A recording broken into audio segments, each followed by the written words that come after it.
அரக்கோணம் தேசிய பேரிடர் மீட்பு மேலாண்மை படை வளாகத்தில் உலக சுற்றுச்சூழல் தினத்தையொட்டி 500க்கும் மேற்பட்ட பல்வேறு வகையான மூலிகை மரக்கன்றுகள் நடப்பட்டது.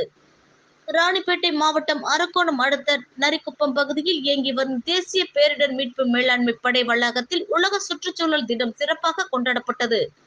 சுற்றுச்சூழலை பாதுகாக்கும் வகையில் தேசிய பேரிடர் மீட்பு மேலாண்மை படை சீனியர் கமாண்டன்ட் அகிலேஷ் குமார் தலைமையில் அதிகாரிகள் மற்றும் வீரர்கள் 500க்கும் மேற்பட்டோர் படைப்பிரிவு வளாகத்தில் வேம்பு, மா, பலா, நாவல் உள்ளிட்ட 500க்கும் மேற்பட்ட பல்வேறு வகையான மூலிகை மரக்கன்றுகளை நடும் பணியில் ஈடுபட்டனர்.